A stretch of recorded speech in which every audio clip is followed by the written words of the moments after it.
इस बार श्री किशोरी जी का राधाष्टमी उत्सव, राधा जन्माष्टमी उत्सव मनाएंगे। बंधुओं, शास्त्रों में बड़ी महिमा है किशोरी जी के। पद्म पुराण में तो इतनी सुंदर व्याख्या है किशोरी जी के जन्मोत्सव की। 1000 एकादशी मल्टीप्लाई इंटू 100 कर दो, जितना आएगा इतना फल मिलता है एक राधाष्टमी का व्रत करने से। अब कई लोगों के मन में भाव रहता है कि मेरे मन में भी ऐसा ही भाव रहता है कि भैया उत्सव है ठाकुर जी को जन्माष्टमी को, उत्सव है राधाष्टमी को, तो फिर काय को हम लोग भूखे प्यासे रहें, बढ़िया माल छाने। तो भाव तो रहता है, पर शास्त्रों में बड़ी महिमा है। व्रत करने का नियम मूलतः इस भाव से होता है कि भाई जब हम अन्न का सेवन नहीं करते हैं तो अन्न सेवन ना करने से आलस्य जाता है। अन्न सेवन ना करने से मस्तिष्क में, मन में आत्मक ऊर्जाएं नष्ट हो जाती हैं। फलाहार रहते हैं तो निश्चित ही है ऊर्जावंत होते हैं, तो ऊर्जावंत होंगे तो और बढ़िया उत्सव मनाएंगे। लेकिन बिल्कुल ही आहार ग्रहण नहीं करोगे तब तो फिर मतलब व्रत इसलिए करना है कि उत्सव में आपसे आपकी ऊर्जा पूरी लगे, आलस्य ना आवे, नकारात्मक भाव ना आवे, मन में कोई दुर्भाव ना आवे, इसलिए अन्न का त्याग किया जाता है। बाकी तो उत्सव में तो खूब पाओ धुआंधार, लेकिन व्रत करने से आपके उत्सव में बेहोशी आ रही है तो महाराज, और बिना भोजन किए कुछ तो फिर उत्सव को भंग करने वाली बात हो जाएगी। उत्सव को भंग नहीं, उत्सव को सुंदर बनाने के लिए व्रत करना है। तो राधाष्टमी उत्सव पर इस बार व्रत निश्चित करो, हर बार ही करो। वैसे तो शास्त्रों में दशावतारों में 4 अवतारों के व्रत करने की आज्ञा दी है, रामनवमी और नृसिंह चतुर्दशी, कृष्ण जन्माष्टमी और वामन द्वादशी। लेकिन जब हम रामकृष्ण उपासक हैं तो हमारे भाव में रामकृष्ण दो एक हैं, ये दोनों भी एक हैं, और फिर इनकी आह्लादनी शक्तियां भी एक हैं। राधा कृष्ण स्वरूपाम वही कृष्ण राधा स्वरूपिण कलात्मानम निकुंजस्थम गुरु रूपम सदा भजे। जब किशोरी जी ब्रजमंडल में श्री ठाकुर जी का ही स्वरूप हैं तो फिर उनके लिए भी ये व्रत की क्रिया करनी है। पद्म पुराण में ब्रह्मा जी ने इसका बहुत सुंदर वर्णन किया है कि भैया व्रत निश्चित करना चाहिए, इतना फल मिलता है, इतना फल मिलता है। लेकिन जब भी कोई फल बताता है ना कि महाराज जी ये करने से ये फल मिलता है, ये करने से ये फल, मन में एक ही बात आती है, अगर ये करने से ये फल मिलता है, अगर हम इसके बदले फल की कामना ना करके ठाकुर जी की कामना करें तो हमको व्रत इसलिए करना है हमको श्री जी मिले, हमको व्रत इसलिए करना हमको ठाकुर जी मिले। अक्षय तृतीया के दिन लोग दुनिया भर का दान करते हैं, चावलों का दान कर रहे हैं, अन्न का दान कर रहे हैं, स्वर्ण दान कर रहे हैं, चांदी दान कर रहे हैं, जे दान कर रहे हैं, वो दान कर रहे हैं। हमारे मन में भाव आता है कि भैया वादना नाम को दान करो, जो राह में मिल जाए वही से कहो जय श्री कृष्ण, जो राह में मिल जाए वही से कहो राधे राधे, नाम दान करते चलो। बोले क्यों?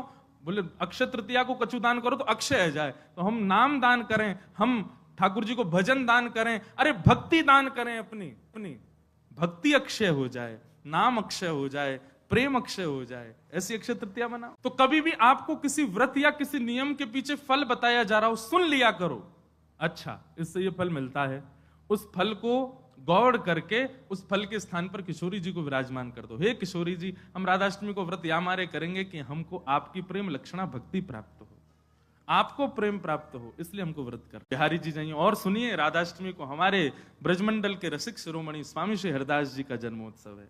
फिर तटिया स्थान जाकर के स्वामी जी महाराज को प्रणाम करके आना, वहां पर खूब निधिवन राज जाना, निधिवन में जाके स्वामी जी को प्रणाम करके आना। राधाष्टमी का उत्सव तो जन्माष्टमी से भी बड़ा होता है हमारे ब्रजमंडल। तो ऐसे राधाष्टमी का भाव। अब कई लोग पूछ रहे हैं कैसे क्रम होना चाहिए, तो देखो ठाकुर जी का जन्मोत्सव मनाया जाता रात्रि 12 बजे, पर किशोरी जी जो है ये उदिया भाव से प्रकट हुई। मतलब सूर्य उदय जैसे ही सूर्य की प्रथम किरण पड़ी है पृथ्वी पर, बस हल्के हल्के सूर्य उदय हुआ, तभी किशोरी जी का प्रादुर्भाव हुआ। तो एक प्रकार से नहीं सुन लो, ताली बाद में बजा ली। सुबह 4:30 बजे 4-4:30 बजे आप सबको स्वच्छंद भाव से तो किशोरी जी को अभिषेक करना। वैसे हम तो दोनों उनको ही कर दें, जन्माष्टमी पे भी युगल सरकार घर के ठाकुर जी जो है युगल राधा कृष्ण उनको करें, और राधाष्टमी पर भी दोनों उनको ही करें। अगर घर में केवल लड्डू गोपाल विराज रहे, केवल ठाकुर जी मुरली मनोहर लाल जी विराज रहे, त्रिभंग लली ठाकुर जी, तो भी उनको अभिषेक करो, उन्हीं कोई श्री जी स्वरूपा मान करके उनको अभिषेक करो। वैसे तो नियम ऐसा है कि जन्माष्टमी और राधाष्टमी को रात्रि भर जागरण करो, रात भर उत्सव करो, रात भर नाचो गाओ आनंद करो, किशोरी जी को प्रादुर्भाव होगा। और किशोरी जी वास्तव में शयनावस्था में हो, कमल के पुष्प ले आओ और सुंदर सुंदर कमल के पुष्पन के बीच में किशोरी जी के श्री विग्रह को विराजमान रखो, वही में ही पढ़ाओ, क्योंकि ऐसो भाव शास्त्र में है कि कमल के मध्य से ही किशोरी जी प्रकट भई। तो कमल मध्य में किशोरी जी को विराजमान करो, घर पे ठाकुर जी हैं तो ठाकुर जी को विराजमान रखो, और प्रातः काल 4 बजे है तो महाराज शंखनाद करो, बधाई गायन करो, सुंदर घंटे घड़ियाल नगाड़े आदि बजाओ। वाके बाद में दीप प्रज्वलन करके किशोरी जी को प्रादुर्भाव करो। फिर वाके बाद पंचामृत अभिषेक करो। पंचामृत अभिषेक करवे के बाद में सुंदर किशोरी जी को श्रृंगार करो। श्रृंगार करवे के बाद भोग धराओ।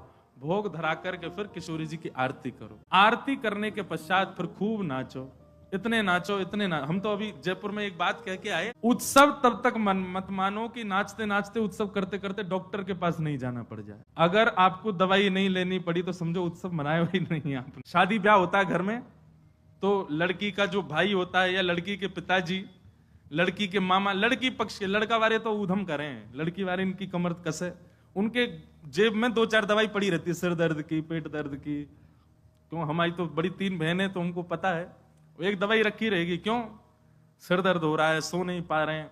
तो तभी ब्याह माना जाता है जब पिता और भाई ये बिल्कुल श्रमित हो जाएं, तब लगता है हाँ ब्याह हुआ।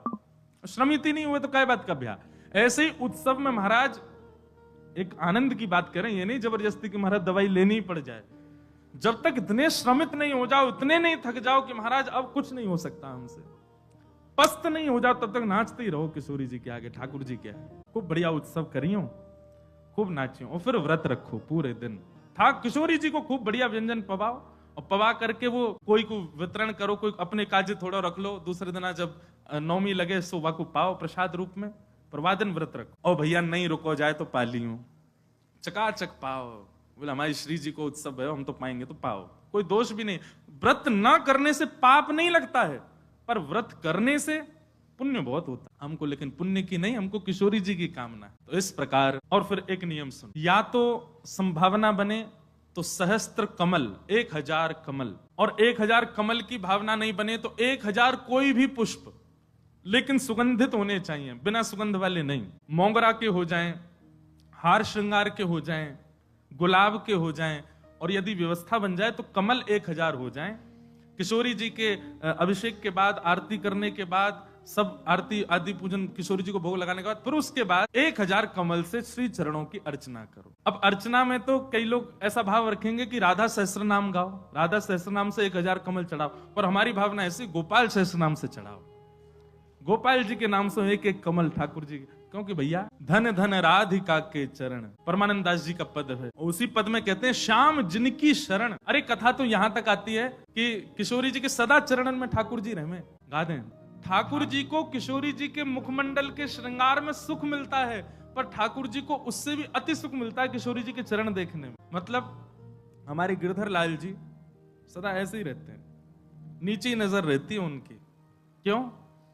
बोले जब गिरिराज धारण किए तो सामने किशोरी जी खड़ी है, तो किशोरी जी के मुख को नहीं, किशोरी जी के श्री चरणन को देख रहे हैं ठाकुर जी, और नित्य दृष्टि वहीं रखते हैं। वैसे तो लाला के नैन रुके ना है, चप्पल तो यूं ही घूमते रहेंगे इधर उधर, लेकिन जैसे किशोरी जी आ जाए ठाकुर जी ऐसे ही खड़े रहते हैं, नीचे नजर करके, नजर सीधे चरणों में ही रहती है किशोरी जी के। मुख को देखने में भी संकोच करते हैं लाल जी, चरण ही इतने सुंदर हैं किशोरी जी के कि वहीं रहते हैं। नंद सुत मन मोदकारी, मन को सुख नहीं मोद, यानी कि अत्यंत सुख मिलता है ठाकुर जी को जब किशोरी जी के चरणारविंदों को देखते हैं। दास परमानंद जिनके धन धन राधिका के चरण, राधिका के चरण। तो किशोरी जी का अभिषेक करने के बाद, भोग लगाने के बाद, आरती करने के बाद, सहस्त्र कमलों से गोपाल सहस्त्र नाम पाठ करके किशोरी जी को चढ़ाओ। और वैसे तो देखो भाव बहुत सारे हैं, पर मेरा भाव तो यह है कि ठाकुर जी के नाम से किशोरी जी के श्री चरणन में पुष्प अर्पित करो। पर यदि राधा सहस्त्र नाम से भी करोगे तो कोई दोष नहीं, बल्कि किशोरी जी तो सब सखियों से कहती रहती हैं, बोले कि हमारे बीच में रहो तो राधा राधा नाम उच्चारण करते रहा करो। तो ललिता जी ने एक बार पूछी, बोले हे श्यामाजू, आपके निकुंज में बैठ करके राधा राधा क्यों बोले? आपको इतना प्रिय अपनो ही नाम? बोले मुंह को प्रिय ना है, तो बोले मेरे चित्त में श्याम सुंदर बैठे उनको प्रिय है। तो राधा राधा आप उच्चारण करेंगे तब मेरे चित्त में विराजमान ठाकुर जी सुनेंगे तो उनको सुख मिलेगा, उनके, बोले मेरे चित्त में श्याम सुंदर बैठे उनको प्रिय है। तो राधा राधा आप उच्चारण करेंगे तब मेरे चित्त में विराजमान ठाकुर जी सुनेंगे तो उनको सुख मिलेगा, उनके सुख के लिए मेरो नाम गा। तो यदि राधा सहस्त्र नाम से भी अर्चना करो तो भी ठाकुर जी प्रसन्न होंगे, और गोपाल सहस्त्र नाम से करो तो श्री जी प्रसन्न होंगे। तो दोनों भाव से आपको जो बढ़िया लगे। और कई भगत तो ऐसे भी यहाँ बैठे हैं, वो तो 2000 कमल लाएंगे, पहले राधा सहस्त्र नाम फिर गोपाल सहस्त्र नाम, दोनों उनको प्रसन्न कर दे। तो इस प्रकार किशोरी जी का भाव रखना और फिर पूरे दिन बढ़िया उत्सव मनाना।